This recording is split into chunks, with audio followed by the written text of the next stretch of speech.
Hi good afternoon எல்லோரும் எப்படி இருக்கீங்க? இன்றைக்கி நம்ம பார்க்க போகிற ப்ராப்பர்ட்டி பார்த்திங்கன்னா ஒரு பேங்க் ஆக்ஷன் ப்ராப்பர்ட்டியை பற்றி தாங்க பார்க்க போகிறோம். இந்த ப்ராப்பர்ட்டி எந்த லொக்கேஷனில் அமைஞ்சிருக்கு அப்படின்னு பார்த்தீங்கன்னா ஆதனூர் லொக்கேஷனில் அமைஞ்சிருக்குங்க. இது வந்து பார்த்திங்கன்னா கன்ஸ்ட்ரக்ட் பண்ணி விட்டுருக்காங்க. ஒரு 50% கன்ஸ்ட்ரக்ஷன் வந்து ஃபினிஷ் ஆகிருக்கு. இந்த ப்ராப்பர்ட்டியோட லேண்ட் ஏரியா பார்த்திங்கன்னா 2100 ஸ்கொயர் ஃபீட்டில் அமைஞ்சிருக்குங்க. லேண்டோட சைஸ் பார்த்திங்க அப்படின்னா ஈஸ்ட் அண்ட் வெஸ்ட் வந்து 60 ஃபீட்டுங்க, நார்த் வந்து 35 ஃபீட்டு அண்டு சவுத் வந்து 32 ஃபீட்டில் அமைஞ்சிருக்கு. ப்ராப்பர்ட்டியோட ஃபேஸிங் பார்த்திங்கன்னா நார்த்து ஃபேஸிங்கில் அமைஞ்சிருக்குங்க. ஃப்ரண்டேஜ் வந்து பார்த்திங்கன்னா 35 ஃபீட்டு, ரோட் ஃபீட் பார்த்திங்கன்னா 23 ஃபீட் ரோடில் அமைஞ்சிருக்குங்க. அப்ரூவ்டு ப்ராப்பர்ட்டியோட பொசிஷன் பார்த்திங்கன்னா ஃபிசிக்கல் பொசிஷன்.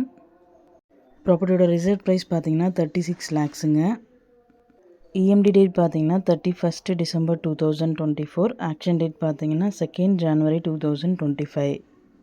இந்த ப்ராப்பர்ட்டியை பற்றி மேலும் டீட்டெயில்ஸ் தெரிஞ்சுக்கணும் அப்படின்னா ஸ்க்ரீனில் தெரிகிற நம்பருக்கு கால் ஆர் வாட்ஸ்அப் பண்ணுங்கள். Thank you so much friends. Have a nice day.